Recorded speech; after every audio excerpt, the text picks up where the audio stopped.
Will you pray with me? Gracious God, may the words of my mouth and the meditations of all of our hearts be acceptable in your sight, O God, our strength and our Redeemer. Amen.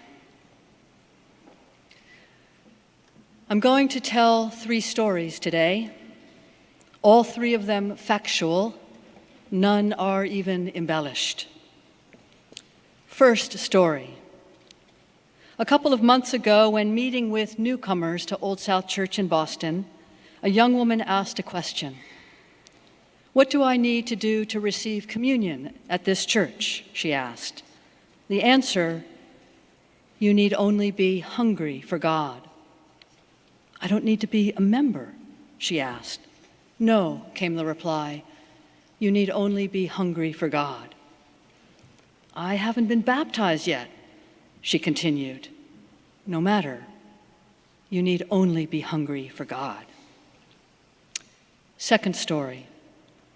Just a few Sundays ago, immediately following this service, I was standing in the narthex, and a passerby, having stepped in from the street, entered the narthex. Identifying me by my robe, he approached asking for the Eucharist. I said, "Sorry, our services are over." He, rather insistent, said, "I need it." I said, "Follow me." We snaked our way through the chapel during fellowship hour, climbed the steps into the Crawford Library, walked into the library kitchen. I pulled open the fridge door, took out a hunk of challah bread and a jug of grape juice. I poured the grape juice into a pottery chalice and put the bread on a pottery patent. I asked him his name. "Daniel," he said.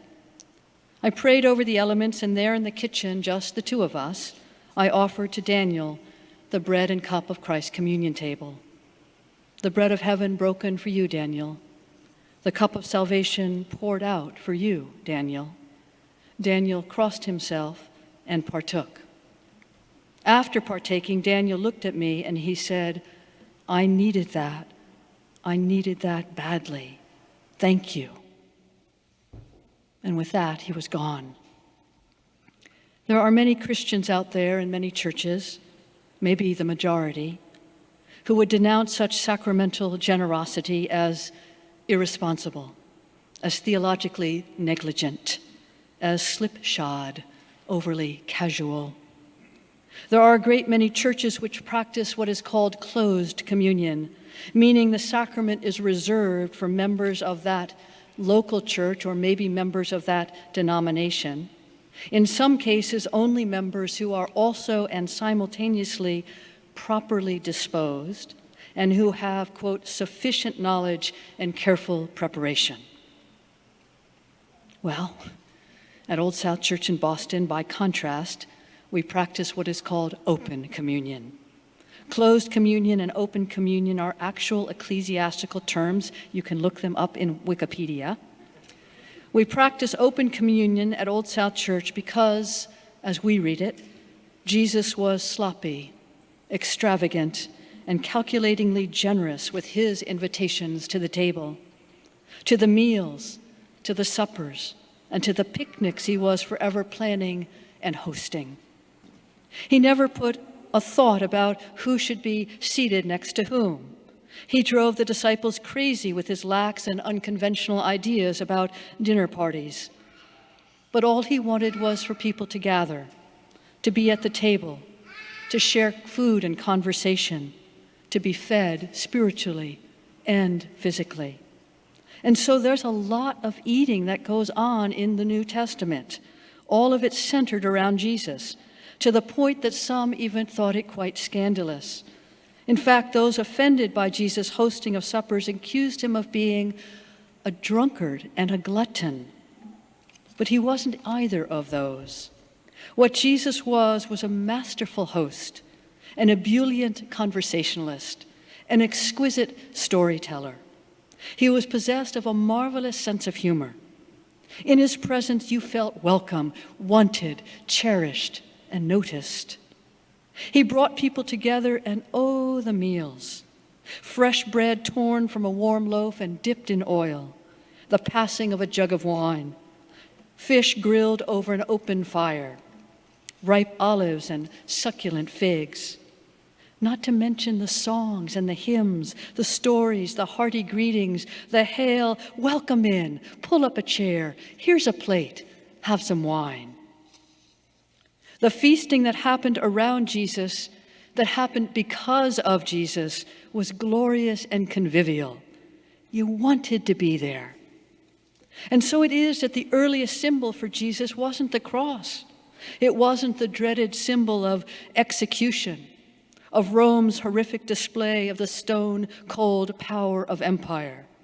No, the earliest symbol used by Jesus' earliest followers was an emblem of the meals to which they were so often treated and by which they would forever remember him.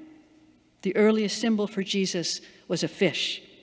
2 arched lines, you've seen it. The 2 at the one end joining to be the fish's nose, and at the far end crossing to conjure the fish's tail. The fish symbolized the miracle of the loaves and fishes, the time Jesus produced enough food to feed 5,000 hungry people, and also the miracle of the great catch, and also, and not least, the time that the risen Jesus prepared breakfast for his fishermen disciples by grilling fish over a fire at the lake. So, the final story, the third story. On Wednesday, July 30th, 2003, at Boston's Cathedral of the Holy Cross, Sean Patrick O'Malley was being installed as bishop. I was there as an invited guest. The cathedral was packed to the gills that day, over 2,500 people in attendance, every seat taken. Among the invited guests were a lot of Boston politicians and a host of Catholic religious leaders, including, as the Globe reported the following day, 500 priests, 25 bishops, and 2 cardinals. Off to the side, in assigned seats in a section of one of the transepts, sat a small clutch of ecumenical clergy.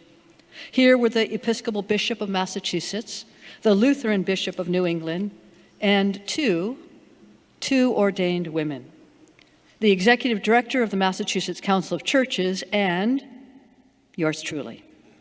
I was there in my capacity at the time as the leader of the largest Protestant denomination of the Commonwealth, the United Church of Christ. Well, sitting there, tucked into the transept, a very long way from the chancel, I thumbed through the program for the installation. Reading ahead, I noted that the instructions concerning communion were clear as a bell. The instructions stated that access to the Eucharistic communion was reserved for baptized Catholics. In other words, the ecumenical delegation of which I was a part was not invited to the table. However, lest the ecumenical delegation had failed to read ahead, lest we had somehow failed to register that this table of God's grace was not open to us when it came time for communion, 10 Catholic seminarians from St. John's Seminary in Brighton, 10 strapping young men, as I remember them, all in clerical collars and black suits, stood up and formed a phalanx between us, the ecumenical delegation, and the communion table. They served as the ecclesiastical equivalent of football's offensive line. Their job was to protect the bread and cup by blocking our path to God's table of grace. To stretch the metaphor, and you know I will, the purpose of the formation was to protect the passing of the elements to baptized Catholics while preventing the rest of us from intercepting them. Sitting together side by side, the only 2 ordained women in the house, banned from the table of grace, we put our heads together.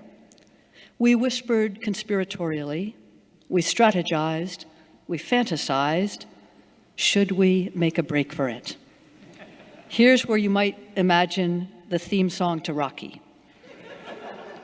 We imagined hurtling our bodies through the formation of strapping young seminarians, charging the chancel steps, historically snatching a wafer from a priest's hand and taking a slug from the communion chalice. We imagined it. Oh, did we imagine it? We would not have done it. But we imagined it. And in our defense, it was Jesus, sloppy with his invitations and hopeless with seating assignments, who put such ideas into our heads.